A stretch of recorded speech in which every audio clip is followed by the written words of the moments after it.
বাংলাদেশে ছাত্রদল ধারাবাহিকভাবে একের পর এক যে কাণ্ড ঘটাচ্ছে, যা ঘটিয়ে যাচ্ছে, তাতে ছাত্রদলের রাজনীতি নিষিদ্ধের আলাপ তোলার সময় এসেছে। অনেকে মনে করছেন একটু বাড়িয়ে বলছি যে ছাত্রদল নিষিদ্ধ, এটা একটু বেশি হয়ে গেল না? মোটেও বেশি হয়নি।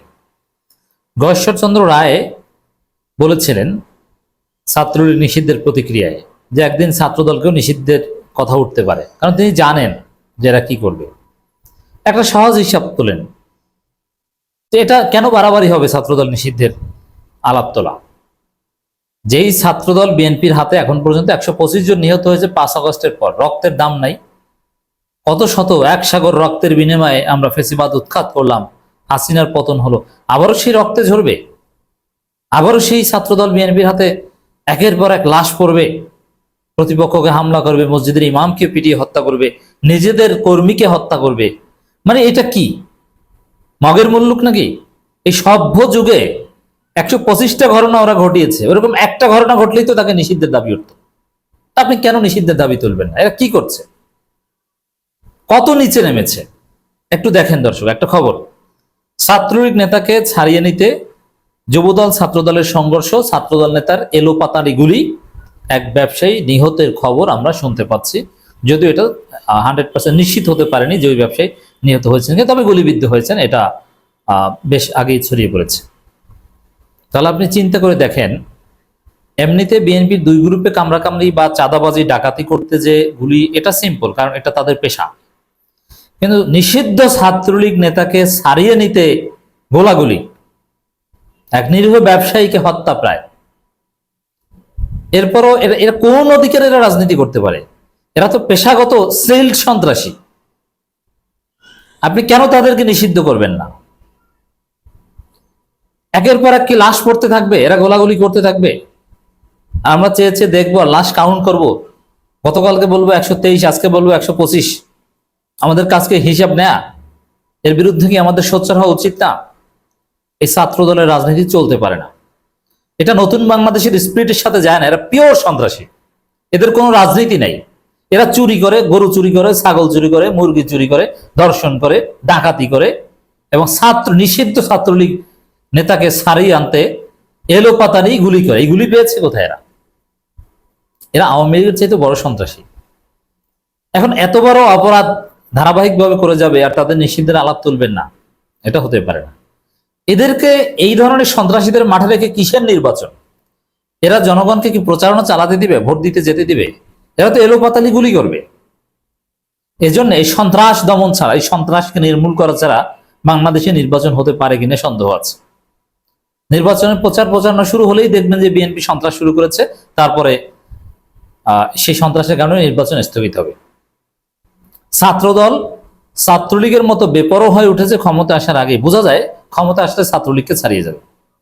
আর ছাত্রদলের সন্ত্রাসের ইতিহাস ছাত্রলীগের চাইতে কোনো অংশে কম নয়। ছাত্রদল পেশাদার সন্ত্রাসী রাজনীতি সেই প্রতিষ্ঠার পর থেকেই করে আসছে, গুন্ডা বাহিনীর রাজনীতি করে আসছে। অতএব এর একটা দফা রফা করতে হবে নতুন বাংলাদেশে। দর্শক, ছাত্রদল সেক্রেটারি নাসির আওয়ামী লীগ নেতার বাসায় ভাত খেতে যে ধরা পড়েছে, পেছনে ছাত্রলীগ নেতা দাঁড়িয়ে আছে, এটা আবার অস্বীকার করতে যে আরেকবার ধরা পড়েছে। এগুলো সব বাটপাড়ি। মানে আওয়ামী লীগ, ছাত্রলীগ, বিএনপি, ছাত্রদল এরা এক, এদের মধ্যে কোনো পার্থক্য নাই, তারা মিলে মিশে থাকছে। এবং নাসির আরো বেশ কিছু ছাত্রলীগ নেতাকে ছাড়িয়ে এনেছে, থানা থেকে ছাড়িয়েছে বন্দি, এরকম ঘটনাও আছে। ঢাকা কলেজের ছেলেরা ছাত্রলীগ নেতাকে আটকিয়েছে, থানায় দিয়েছে, নাসির ফোন করে ছাড়িয়ে নিয়েছে। এই হচ্ছে বাস্তবতা। এবং যারা ছাত্রলীগ নেতাকে আটক করেছিল ছাত্র দলের, তাদের পোস্ট পজিশন দেয়নি এই নাসির। তাহলে চিন্তা করেন এরা কত বড় সন্ত্রাসী। ছাত্রলীগ নেতাকে ছাড়িয়ে নিতে যুবদল ছাত্রদলের সংঘর্ষ, গুলি, ব্যবসায়ী নিহতের খবর শোনা যাচ্ছে। নারায়ণগঞ্জের রূপগঞ্জে সাব্বির হোসেন খোকা নামের এক নিষিদ্ধ ছাত্রলীগ নেতাকে নিয়ে ছাত্রদল যুবদলের মধ্যে গোলাগুলি সংঘর্ষ হয়েছে, এতে গুলিবদ্ধ 2 জন আহত। চিন্তা করেন, ফোরাত নদী শুকিয়ে স্বর্ণ জেগে উঠবে, এগুলো নিয়ে না, নিষিদ্ধ ছাত্রলীগ নেতাকে নিয়ে দুই গ্রুপে কামড়াকামড়ি। নিষিদ্ধ ছাত্রলীগের মধ্যে কি মধু আছে? ওই ফোরাত নদীর স্বর্ণের মতো মধু আছে। কারণ নিষিদ্ধ ছাত্রলীগ এই নেতা অনেক চান্দাবাজি করে অনেক টাকা পয়সা জমিয়েছে, এখন ওর কাছ থেকে টাকার ভাগ নেয় ছাত্রদল যুবদল, এই জন্য ওকে নিয়ে টানাটানি। নইলে ওকে নিয়ে টানাটানি কেন করবে? মঙ্গলবার 10 জুন উপজেলা ভুলতা ইউনিয়নের মাঝিপাড়া এলাকায় ঘটনা ঘটে। আহাতুর রহমান ভুলতা ইউনিয়ন যুবদলের সাংগঠনিক সম্পাদক, বাদলের ছোট ভাই মামুন ও নিষিদ্ধ সংগঠন ছাত্রলীগের ভুলতা ইউনিয়ন সদস্য সাব্বির হোসেন খোকা। স্থানীয় প্রত্যক্ষদর্শীরা জানান, মঙ্গলবার দুপুরে ভুলতা ইউনিয়ন যুবদলের সাংগঠনিক সম্পাদক বাদল ভুলতা ইউনিয়ন ছাত্রলীগের সদস্য সাব্বির হোসেন খোকাকে তার বাড়ি থেকে তুলে নিয়ে যান। এ সময় তাকে ছাড়িয়ে নিতে ভুলতা ইউনিয়ন ছাত্রদলের সদস্য শান্ত ঘটনাস্থলে যান। এ সময় উভয় পক্ষের লোকজন সংঘর্ষে জড়িয়ে পড়ে। পরে এক পক্ষের লোকজন অপর পক্ষের লোকজনকে লক্ষ্য করে গুলি করেন। মামলা বাণিজ্য থেকে শুরু করে কোন আকাম না করেছে এই যে ছাত্রলীগ ধরে, আপনারা বিভিন্ন জায়গায় প্রশংসা করেন যে ছাত্রলীগের মিছিল, অথবা আওয়ামী লীগের মিছিলে ছাত্র দলের ধাওয়া। আরে এগুলো তো একটা ধান্দা, ওদেরকে ধরতে পারলে টাকা খাবে। ওরা কি আদর্শিক কারণে বা আসলেই আওয়ামী লীগ ছাত্রলীগ বিরোধিতার অংশ হিসেবে এটা করে? কখনোই নয়। আওয়ামী লীগ ছাত্রলীগের আদর্শ আর বিএনপি ছাত্র দলের আদর্শের মধ্যে কোনো পার্থক্য নেই, ওরা মিলে মিশে একাকার। ওরা এগুলো মাঝে মাঝে করে যে একটা মামলা বাণিজ্য করা যাবে, ধরে মামলা দিব, বলবো যে 1 লাখ টাকাতে দিব না, নইলে কিন্তু ঢুকিয়ে দেব। ওদের আওয়ামী বিরোধী সব তৎপরতার উদ্দেশ্য বাণিজ্য। এই যে ছাত্রলীগ নেতাকে তুলে নিয়ে গিয়েছে ব্যবসার জন্য, এখন ওই দুই গ্রুপের কামড়াকামড়িতে বেজেছে। এখন ছাত্রদল নেতা সেও আবার হয়তো আগে টাকা খেয়েছে। এতে বলতে ইউনিয়ন যুবদলের সাংগঠনিক সম্পাদক বাদলের ছোট ভাই মামুন গুলিবিদ্ধ হন। এ সময় বাদলের লোকজন বলতে ইউনিয়ন ছাত্রলীগের সদস্য সাব্বির হোসেনকে পিটিয়ে আহত করেন। এখন ছাত্রলীগ পিটিয়ে লাভ কি? ওরা তো ছাত্রলীগের চাইতে তো বড় ছাত্রলীগ এখন যুবদল ছাত্রদলেরা। এ সময় পরে আহতদের উদ্ধার করে উপজেলা স্বাস্থ্য কমপ্লেক্সে নিয়ে গেলে চিকিৎসা গুলিবিদ্ধ মামুনকে ঢাকা মেডিকেল কলেজে পাঠিয়ে দেন। এ বিষয়ে রূপগঞ্জ থানার ওসি লিয়াকত আলী বলেন, দুই পক্ষের সংঘর্ষের খবর পেয়ে ঘটনাস্থলে পুলিশ পাঠানো হয়েছে। বর্তমান পরিস্থিতি স্বাভাবিক রয়েছে, এ কারণে আইনি পদক্ষেপ নেওয়া হবে। এখানে কেউ কেউ বলছেন যে এভাবে যে এলোপাতারি গুলি ছাত্রদল নেতার ব্যবসায়ী গুলিবিদ্ধ হয়েছে, বিভিন্ন গণমাধ্যমে এসেছে। তবে মূল ঘটনা একই, বিএনপির দুই গ্রুপে কামড়াকামড়ি ছাত্রলীগ নেতাকে ছাড়িয়ে নিতে।